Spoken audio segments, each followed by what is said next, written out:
சங்கீதம் 22:26 வசனம். சாந்த குணம் உள்ளவர்கள் புசித்து திருப்தி அடைவார்கள். கர்த்தரை தேடுகிறவர்கள் அவரை துதிப்பார்கள். உங்கள் இருதயம் என்றென்றைக்கும் வாழும்.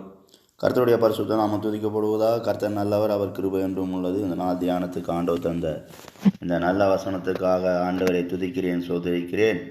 இந்த சங்கீதத்திலே அந்த சங்கீதக்காரன் சொல்லுகிறார், சாந்த குணம் உள்ளவர்களுக்கு ஆண்டவர் தருகிற திருப்தியை குறித்து பேசுகிறார்.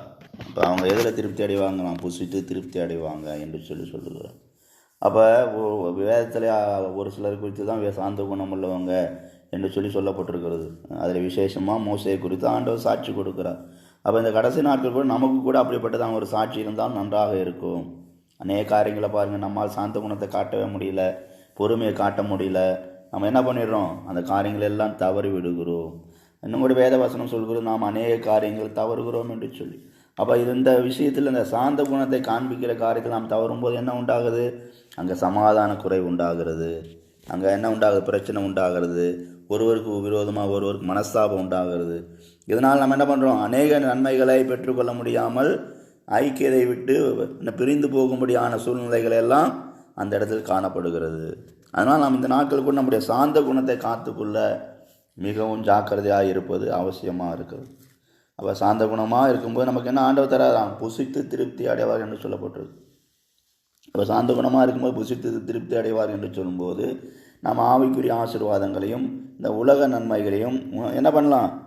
நாம் பெற்றுக்கொள்ள முடியும். ஆவிக்குரிய மன்னாவை தேவனிடத்திலிருந்து பெற்று புசித்து திருப்தி அடைய முடியும்.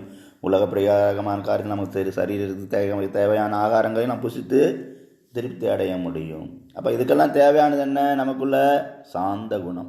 அதனால் தான் இன்னும் கூட நம்ம வாசிக்கிறோம், உங்கள் சாந்த குணம் எல்லாருக்கும் தெரிந்திருப்பதாக என்று சொல்லி கூட நம்ம வாசிக்கிறோம். அப்போ சாந்த குணத்தை குறித்து அநேக வசனங்கள் மூலமாக ஆண்டவர் என்ன பண்ணுறாரு? நம்மோடு இடைப்படுகிறார், நம்மை தைரியப்படுத்துகிறார், நாம் சரியாக நடக்கும்படியாக நமக்கு என்ன பண்ணுகிறார்?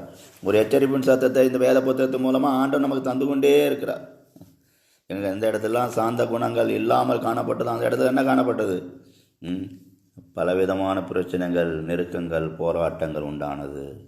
அப்போ சாந்த குணமாய் நாம் வெளிப்படுத்த வேண்டும். நம்ம என்ன பண்ணணும்? அதில் சகிப்புத்தன்மை காணப்பட வேண்டும். நமக்குள்ள சகிப்புத்தன்மை இருக்கும்போது தான் சாந்த குணத்தை வெளிப்படுத்த முடியும். அநேக காரியங்கள் நாம் சகிச்சு போகும்போது தான் நமக்குள்ள என்ன இருக்குது? சாந்த குணம் இருக்கிறது. அநேக காரியங்கள் என்ன பண்ணுவாங்க? அநேகர் சின்ன சின்ன விஷயங்களுக்கு கூட என்ன பண்ண முடியாது, அவங்களால் சாந்த குணத்தை காட்ட முடியாது, சகிக்க முடியாது, தங்களுக்குள்ள இருக்க அந்த பொறுமையை வெளிப்படுத்த முடியாது. அப்படியெல்லாம் காணப்படுவாங்க. உடனுக்குடன் கோபப்படுகிறவர்களாக காணப்படுவார்கள். நாம் நாட்கள் என்ன பண்ணக்கூடாது? அப்படி காணப்படக்கூடாது.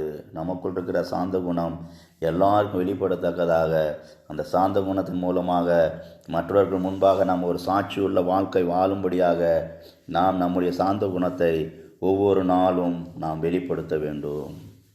அப்போ தான் நம்முடைய ஆவிக்குரிய வாழ்க்கை கட்டி எழுப்பப்படும்.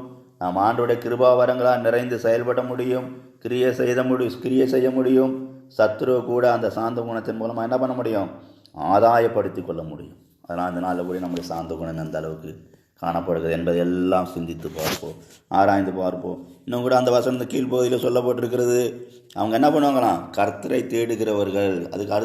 அதற்கு கீழ்ப்பகுதியில் சொல்லப்பட்டிருக்கிறது, கர்த்தரை தேடுகிறவர்கள் அவரை துதிப்பார்கள். உங்கள் இருதயம் என்றென்றைக்கு வாழும். அப்போ சாந்த குணம் உள்ளவங்களாக இருக்கிறவங்க கர்த்தரை அதிகமாக தேடுவாங்க. அவங்க இருதயம் என்றென்றைக்கும் தேவனோடு கூட வாழும்.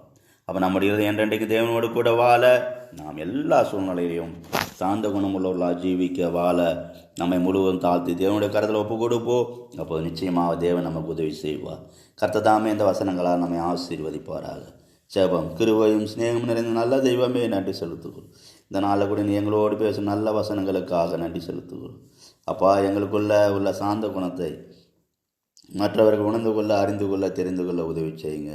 அப்பா, அப்படியாக நாங்கள் சாந்த குணத்தை வெளிப்படுத்தி நாமத்தை அதிகமாக துதித்து ஆண்டவரே உம்மோடு என்றென்றும் வாழும் வாழ்க்கை பெற்றுக்கொள்ள உதவி செய்யுங்க. ஆண்டவர் இந்த வசனத்தை கேட்குற ஒவ்வொரு முறை பிள்ளைகளும் ஆசீர்வதிங்க. கன மகிமை செலுத்துகிறோம். இயேசு நாமத்தில் பிதாவே, ஆமென்.